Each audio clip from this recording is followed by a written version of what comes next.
Y'all remember this? We did have a ball. What happens in Vegas stays in Vegas. But for me, I'm hoping that what happens in Vegas, I get to bring home with me. Because me and my sister made memories. We had fun. We had great food, great adventure. The flight home was hell.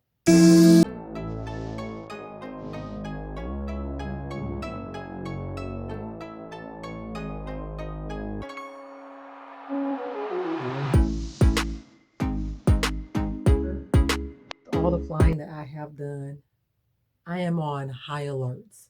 High alert. I don't go to sleep. I don't get up and walk. I don't even go to the bathroom because I'm nervous.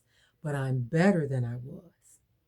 Let's fast forward to this past weekend. So I let y'all know they canceled our flights due to inclement weather. We had a chance to leave early, so we went on ahead and took it because had we not, we would have been stuck.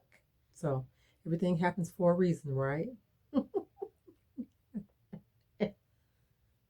We had a 2 hour and 40-minute flight, they said, from Vegas to Memphis, where they were rerouting us, and then from Memphis to Houston. Everything's cool, copacetic. We're boarding. Um, the line was held up though because the pilot saw a young passenger who liked baseball cards. The pilot just so happened to have his baseball collection in flight with him. And I thought that was a little interesting because I'm like, why would you have your entire baseball collection in the cockpit with you? I did think that was interesting, but I didn't think much of it, but I took notes.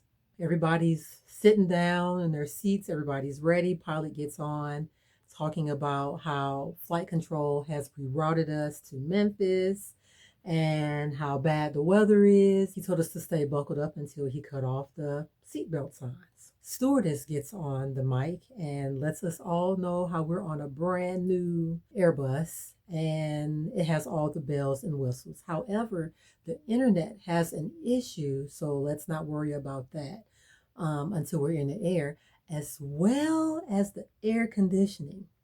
The air conditioning would not be turned on until we were in the air. And she lets us know our final destination. We all know we're going to end up in Houston, hopefully. But my problem was she used the word final destination. That I know of, us commoners, we can't go to the airport saying blow up or bomb or boom. Why are you, as the flight crew, using words like final destination on the brand new plane that you're talking about? So to me, I haven't even tested out this plane. Y'all don't even know how this plane is going to perform. But we're on it, and you're using the word final destination.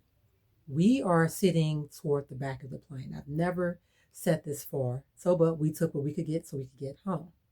I could smell fuel. I don't know if that's a normal, regular occurrence. I kept hearing this little rumbling underneath the plane. I can't explain it no other way. Just a lot of movement, a lot of rumbling of some sort. So we're in the air now. The plane is rumbling like really bad. I still smell fuel. The plane is banking left, right, like we do on the electric slide. We're banking back and forth, back and forth.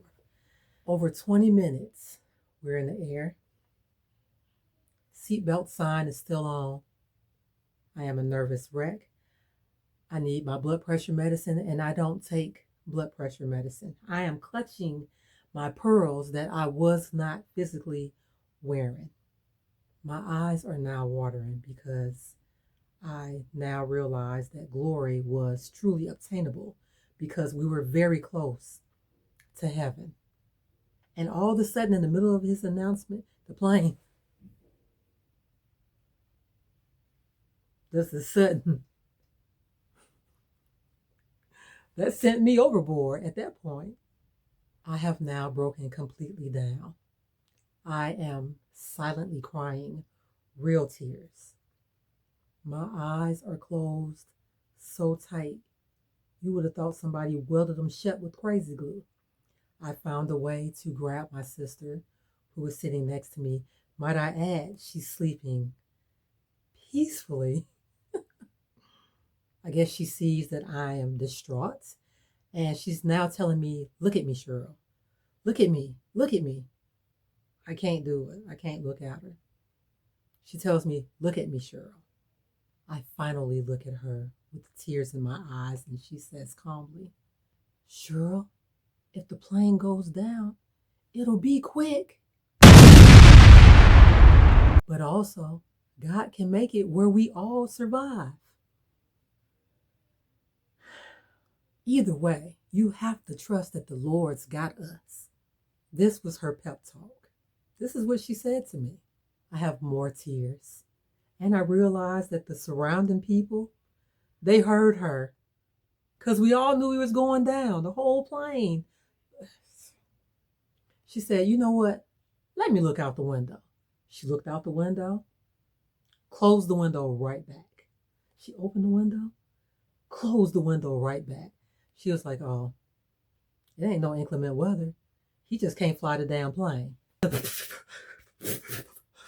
And then guess what she does? She goes right back to sleep. And it's now confirmed. We are absolutely climbing the stairway to heaven today. The stewardess gets back on, talks about the turbulence again, has the nerve to say our final destination again, all in the midst of this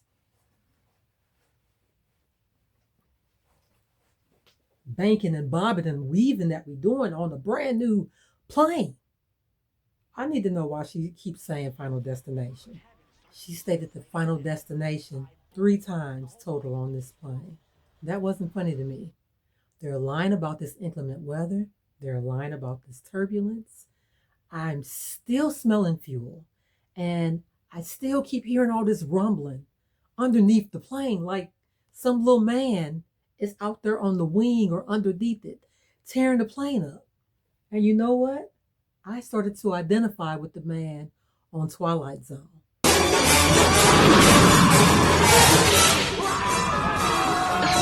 Where he was actually having a little nervous breakdown, panic attack, just to open up his window and see a little gremlin out there with claws tearing the freaking plane up.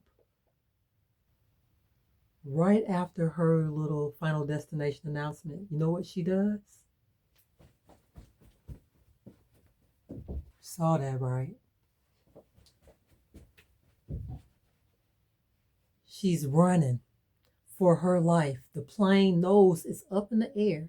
I just see her running, holding on to the top of the cabin so that way she can make her way to her seat, so she can clink clink her seatbelt. Literally about to meet Jesus in the upper room. Plane now lands in Memphis. They said we can now take our phones off of airplane mode and call our loved ones. Guess what I did? I went on Google and see what all this inclement weather was they were talking about. Guess what my findings were?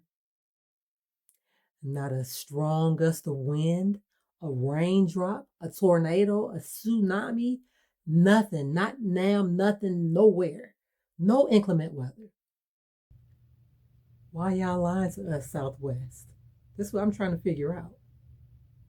Like I said, I did take note of the pilot giving away his expensive baseball card collection to the little bitty boy. Did you know something about that plane that the rest of us didn't know? Your stewardess keeps calling this the final destination and whatnot. We're now back in the air. And I've come to grips with the fact that we are probably the test dummies for the new plane that they keep on bragging about. We have 1 hour and 20 minutes left from Memphis to Houston. Well, they let the landing gear down with approximately 45 minutes left of the flight. Why would they do that? I'm thinking now I'm literally going to see Shadrach, Meshach, and the Billy Goat. So I just came to grips with it, found myself 2 games to play. In the midst of the pilot doing the most, the stewardess doing the most, so that way I can calm my nerves. The stewardess announces that we are approaching landing. She caught herself from saying destination completely. She said final day, and she stopped talking. She said that she hopes that we enjoyed our flight and that we could have flown with anyone else, but we chose them. You know, I can't say for certain, but I think that's my last time letting Southwest play with me. I can't keep letting folks. I can't let nobody be playing with me.